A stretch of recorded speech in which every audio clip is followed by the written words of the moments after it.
Quisiera que usted piense un momento, ¿dónde está puesta su confianza? ¿Es usted una persona que tiene confianza? ¿Dónde está puesta también su esperanza? ¿Qué es lo que usted espera? ¿Qué es para usted la esperanza? Si alguien le preguntara, tal vez un compañero de trabajo, tal vez un familiar, un amigo, y le dijera, ¿cuál es tu esperanza? ¿Qué es lo que tú esperas de la vida? ¿Qué es lo que usted le respondería? Quiero enfocar el estudio de hoy, obviamente, para que sea edificación al pueblo de Dios, a los creyentes, pero a mis queridos amigos y amigas también les dedico este estudio para que juntos podamos crecer, juntos podamos aprender de la preciosa palabra de Dios. Les dije hace un instante que mantuvieran sus Biblias entonces listas en la primera carta que el apóstol Pablo le escribe a los tesalonicenses. De hecho, fue la primera iglesia que él plantó, que él comenzó en el Asia Menor. Recuerde, el título es Nuestra esperanza es Cristo. El primer punto que quiero compartir es acerca de la forma de su venida. Y quisiera que ya que estamos en esta primera carta de Tesalonicenses, fuéramos al capítulo 4 y el verso 16. Si pensamos en cómo va a ser esa venida, el versículo 16 de este capítulo 4 en primera de Tesalonicenses dice que va a ser personal. Fíjese, dice, porque el Señor mismo, no otro, no envía a alguien, Él mismo, con voz de mando, con voz de arcángel, con trompeta de Dios, descenderá del cielo y los muertos en Cristo resucitarán primero. Así que entonces esta venida es personal, es el Señor mismo y nadie más. En segundo lugar, hablando de la forma de su venida, será gloriosa. ¿Por qué digo que será gloriosa? Fíjese que el mismo verso 16 dice, porque el Señor mismo, repito, con voz de mando, con voz de, y note esto, márquelo en su Biblia, arcángel, trompeta de Dios, descenderá del cielo. Así que entonces, esto nos habla de que es un acontecimiento glorioso. Hay ángeles, hay trompetas, es el cielo mismo que se ha abierto. Por eso digo que es entonces gloriosa la manera en que el Señor Jesús se va a manifestar y va a venir por su iglesia. El segundo punto que quiero tocar este día en este estudio bíblico es hablar de los propósitos o los resultados de su venida. ¿Cuál es el propósito por el cual el Señor Jesús viene? En primer lugar, quisiera que viéramos una vez más el pasaje del capítulo 4 y el verso 16. Hay veces en que necesitamos una lectura, hacerla 1, 2 y 3 veces. Va a ver usted que conforme las vamos leyendo, vamos creciendo y vamos aumentando el caudal de nuestro entendimiento. Leemos el verso 16 una vez más, porque el Señor mismo, con voz de mando, con voz de arcángel y con trompeta de Dios, descenderá del cielo y los muertos en Cristo. Note usted cómo escribe Pablo, los muertos en Cristo resucitarán primero. Así que entonces, en primer lugar, será para levantar a los santos que duermen de entre los muertos.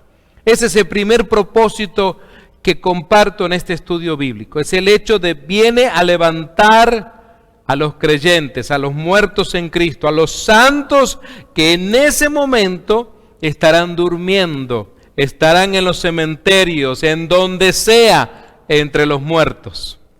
El segundo punto está en el siguiente verso, en el verso 17. Dice, luego nosotros, los que vivimos, los que hayamos quedado, seremos arrebatados juntamente con ellos en las nubes. ¿Para qué? para recibir al Señor en el aire, y así estaremos siempre con el Señor. Así que en segundo lugar, el propósito es para transformar a los santos que aún vivan. El primer propósito, levantar a los santos de en medio de los muertos. Segundo propósito, transformar a los santos, es decir, transformar a los creyentes que estén vivos. Hay una transformación que se lleva a cabo en ese momento de que somos llevados a su presencia, en este arrebatamiento. Recuerde que estamos hablando de la esperanza que tenemos en Cristo. El mismo verso 17 nos ayuda a encontrar el tercer propósito de su venida. Cuando leemos que luego nosotros, los que vivamos, los que hayamos quedado, seremos arrebatados juntamente con ellos en las nubes para recibir al Señor en el aire. Y así, termina Pablo el verso 17 diciendo, y así estaremos siempre con el Señor. Esto nos habla de otro propósito, que es para llevar a cabo la unión eterna con Cristo. La unión eterna, el casamiento por siempre de la iglesia con nuestro Señor Jesús. El cuarto propósito también lo encuentro en esta carta a los tesalonicenses, pero un poquito antes, en el capítulo 3 y el versículo 13. Note usted cómo escribe Pablo, inspirado por el Espíritu Santo. Para que sean afirmados vuestros corazones irreprensibles en santidad delante de Dios nuestro Padre en la venida de nuestro Señor Jesucristo con todos sus santos. Así que el otro propósito que yo encuentro es el de completar la santificación de los creyentes. Allí sí se completa esta santificación que constantemente debemos de estar buscando. Y esto lo afirma el capítulo 5 que escribe Pablo, pero el versículo 23, porque nuevamente toca este tema de completar la santificación, porque dice, y el mismo Dios de paz os santifique por completo, y todo vuestro ser, espíritu, alma, cuerpo, sea guardado, note usted la palabra que utiliza Pablo, irreprensible para la venida de nuestro Señor Jesucristo. Así es entonces como nos damos cuenta que el propósito es el de completar esa santificación. En cuarto lugar, encuentro algo más en cuanto a la propuesta, en cuanto a por qué y para qué es la segunda venida.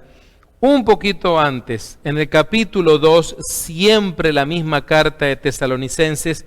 Prometo que en este estudio no me estoy saliendo para nada de esta carta, a la cual estoy tratando de exprimirle todo el jugo posible en cuanto al tema de la esperanza.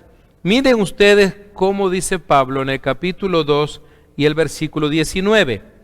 Porque, ¿cuál es nuestra esperanza, oh gozo, oh corona de que me gloríe? Y pregunta otra vez Pablo, ¿no lo sois vosotros delante de nuestro Señor Jesucristo en su venida? Así que entonces, otro de los propósitos tan importantes de la segunda venida es justamente el de recompensar a los fieles obreros de los cuales está hablando Pablo. Hay una recompensa para los fieles obreros, esa eternidad que vamos a tener con el Señor Jesús. El otro propósito está en la misma carta, en el capítulo 5 y el verso 3, que cuando digan paz y seguridad, entonces vendrá sobre ellos destrucción repentina, como los dolores a la mujer encinta, y no escaparán.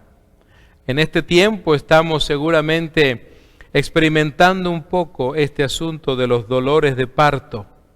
Amados míos, lo que Pablo, inspirado por el Espíritu Santo, nos ayuda a entender es que el propósito de la segunda venida también es para traer esa destrucción repentina a los incrédulos. Porque fíjense que cuando digan paz y seguridad, entonces vendrá sobre ellos destrucción repentina. Es algo que aún no ha sucedido, es algo que va a suceder. Amados, tenemos entonces que entender que por ahora estamos en estos dolores de parto, pero nuestra esperanza sigue siendo Cristo. Y usted se preguntará, bueno, ¿y cuándo va a ser entonces el tiempo? Algunos creyentes a veces dicen, que sea ya, pastor, de una buena vez por todas. Bueno, pero vamos a tener que remitirnos a la Escritura para entender esto.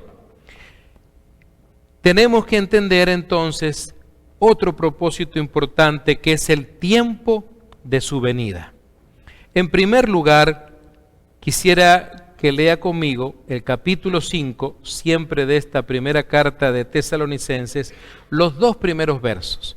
Dice, pero acerca de los tiempos y de las ocasiones, no tenéis necesidad, hermanos, no hay necesidad, dice Pablo, de que yo os escriba, porque vosotros sabéis perfectamente que el día del Señor vendrá así como ladrón en la noche. En cualquier momento puede suceder. Esa es la realidad. Si a usted le preguntaran, ¿y cuándo va a suceder eso? ¿Usted lo sabe? Dígale que sí, que usted lo sabe. ¿Cuándo le van a decir? En cualquier momento. Esa es la respuesta. El propósito en este tiempo, al hablar del tiempo de la venida, es que el tiempo exacto no se puede ni se debe saber. Esa es la realidad. No es asunto de los creyentes estar predicando, indagando, viendo a ver cuándo va a ser la fecha, porque siempre nos vamos a equivocar. Siempre vamos a dar la fecha errónea si es que nos proponemos hacer eso. Hasta ahora muchos han pretendido hacerlo, todos se han equivocado, porque aquí estamos. Mis amados, cuando hablamos de propósito también de la venida de Cristo, es también para que los inicuos, los inconversos, los que aún mantienen su corazón endurecido, que son aquellos que inicuos por su venida, será entonces repentina e inesperada para ellos. Para usted que es creyente y para mí no, porque lo estamos esperando. Pero para aquellas personas que aún viven en la iniquidad, que viven en el pecado, que no se arrepienten de la vida que viven, que todavía no abren la puerta de su corazón para iniciar una relación con Cristo, para ellos justamente va a ser algo repentino, algo completamente inesperado. Y algo más hablando de este propósito en cuanto al tiempo de su venida, no necesariamente será así para usted y para mí, porque el verso 4 dice, mas vosotros, hermanos, ya aquí no está hablando los inconversos, sino a usted y a mí, no estáis en tinieblas, porque hemos recibido a Cristo, hemos entrado en la luz de su evangelio, de las buenas nuevas, para que aquel día os sorprenda como ladrón. No va a haber sorpresa para nosotros. Para los que aún se resisten a iniciar una relación con Cristo, para ellos sí, pero para usted y para mí no. Veamos entonces en el capítulo 5 y el verso 3, que dice que cuando digan, y he leído este pasaje anteriormente, paz y seguridad, entonces, dice Pablo, vendrá sobre ellos, ¿qué cosa? Destrucción, que será repentina, algo que no podrán evitar. Es algo como lo que sucede, déjeme compararlo aquí en California y especialmente en el área donde estamos nosotros, sobre la famosa falla de San Andrés. En realidad ¿Quién de nosotros se levanta por la mañana diciendo, hoy va a haber un terremoto? Nadie. De repente estamos trabajando, estamos conduciendo, estamos en una oficina, donde sea, y comienzan a temblar los edificios. Y es algo inesperado en realidad. Es cierto, se nos habla de que va a venir un terremoto que es muy grande para California, pero no sabemos cuándo en realidad. Ni el científico, ni ninguna de estas personas que tienen tanto conocimiento nos pueden dar la fecha exacta. Algo así sucede en cuanto a la venida de Cristo. Para usted y para mí es algo esperado. Si usted todavía no ha iniciado una relación con Cristo, entonces es algo que usted no lo espera. Por eso le va a sorprender en gran manera.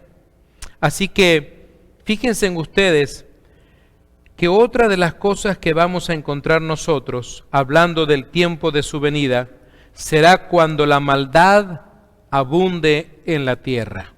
Tal vez usted dirá, bueno, pero Pastor Roberto, maldad hay bastante. Sí, pero todavía, lamentablemente, a la luz de la Escritura, se espera más maldad. Qué pena, ¿no? Usted dirá, pero más todavía. Usted parece muy escéptico, o parece que no tenga mucha esperanza para la gente. Sí tenemos la esperanza en Cristo, pero también creemos lo que dice la Escritura. La maldad va a abundar, la maldad va a crecer y va a seguir creciendo. Constantemente vemos, nos irritamos, nos llenamos justamente de mucha compasión porque no podemos hacer nada ante la injusticia que estamos viendo. Hoy en día hay tantos medios de comunicación y podemos enterarnos casi instantáneamente de actos injustos que están ocurriendo en muchas partes del mundo.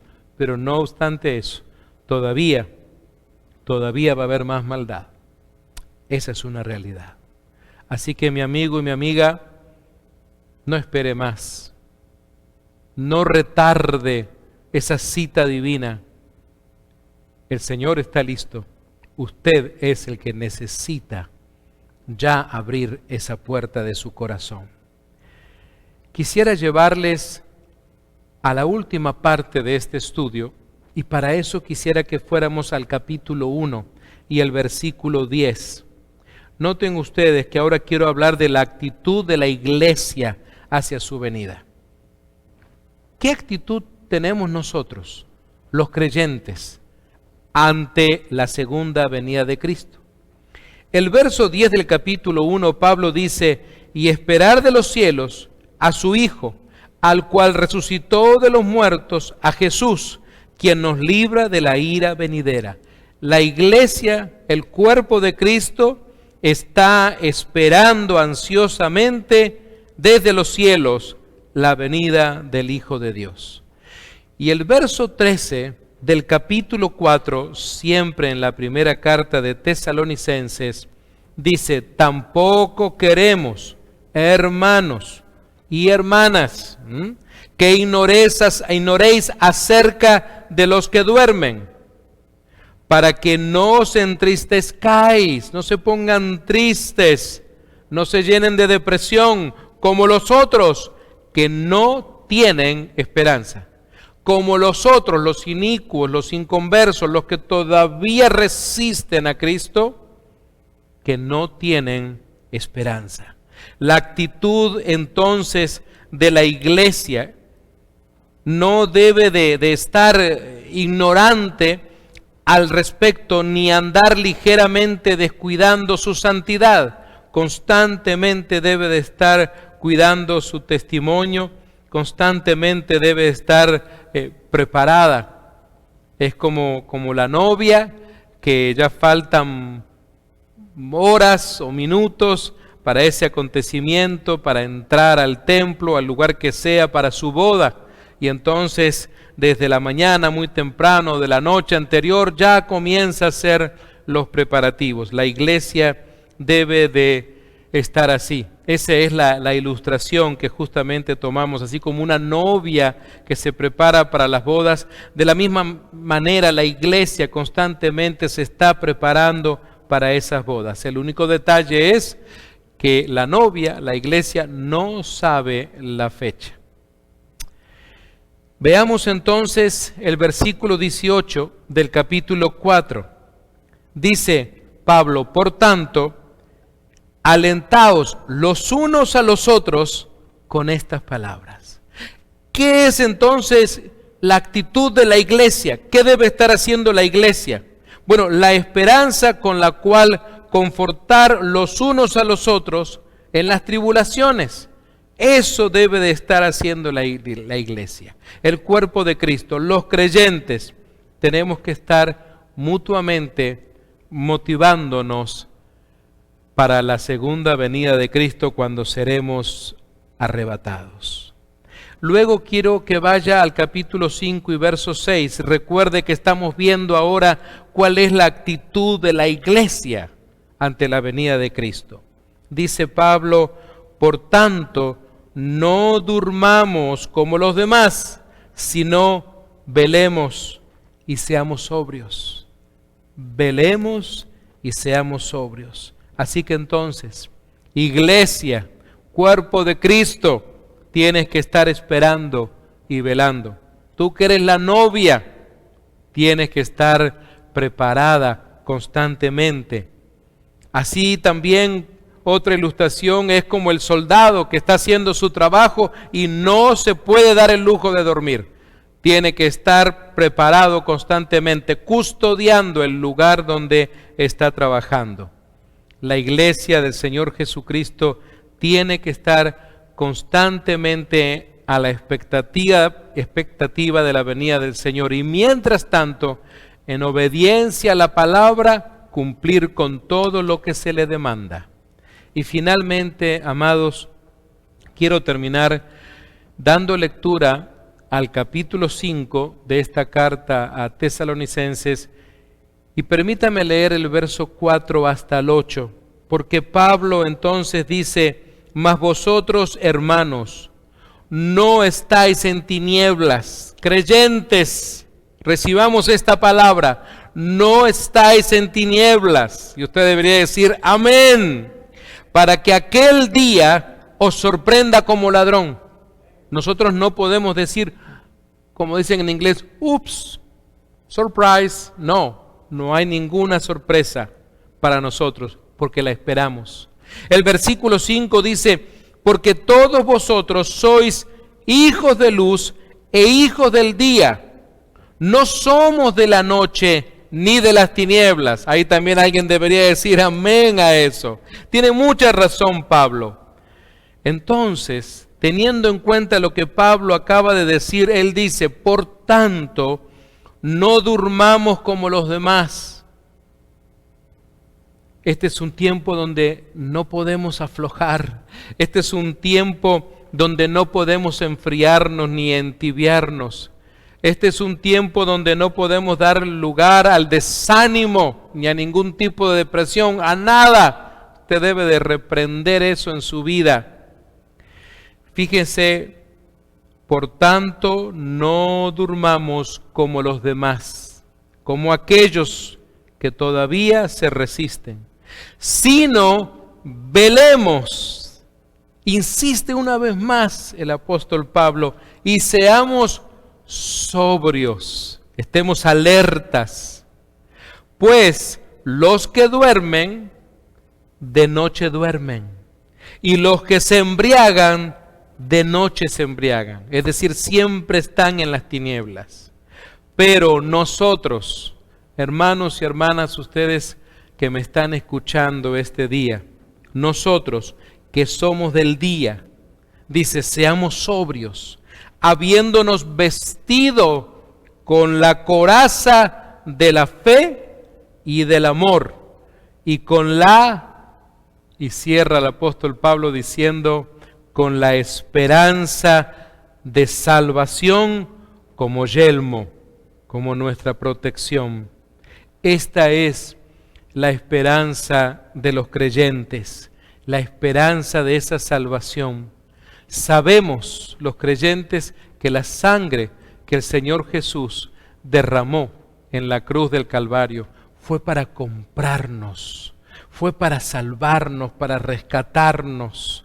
Porque desde aquel día que cada hombre y cada mujer que entregó su vida a Cristo de todo corazón, su nombre fue escrito en el libro de la vida y nadie puede borrarlo de allí, nadie lo va a arrebatar, ni siquiera un ángel del Señor.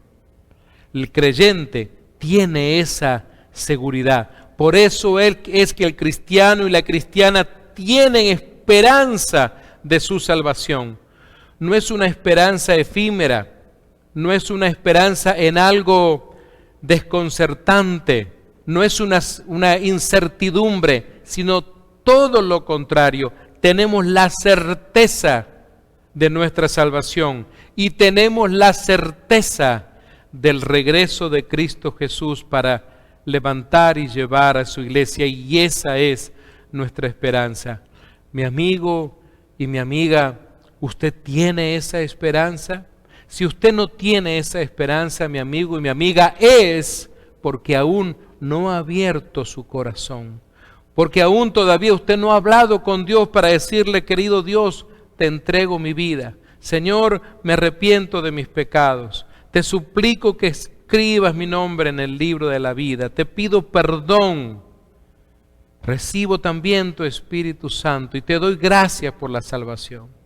Si usted no lo ha hecho, entonces, ahí donde estás, por favor, haz esta breve oración conmigo. Esta oración para recibir a Jesús como tu Señor y Salvador, y para que tú desde hoy mismo tengas la esperanza puesta en Cristo, en que cuando Él venga, también tú vas a ser arrebatado o arrebatada. Ahí donde estás, cierra tus ojos y dile: Señor Jesús, en este momento yo me arrepiento de todos mis pecados. Te pido perdón y te suplico que escribas mi nombre en el libro de la vida. Te doy gracias por la salvación y la vida eterna en Cristo Jesús. Amén. Si has hecho esta oración, por favor, escríbenos ahí mismo en esta página de Facebook Live o por cualquier medio que tú puedas hacerlo. Queremos enviarte tu primera Biblia para que tú sigas estudiando con nosotros las Escrituras. Así nos despedimos ahora dándole gracias a Dios por su vida. Esto fue desde Simi Valley, el compartimiento de la palabra de Dios aquí en la Iglesia Nueva Esperanza. Que Dios te bendiga abundantemente.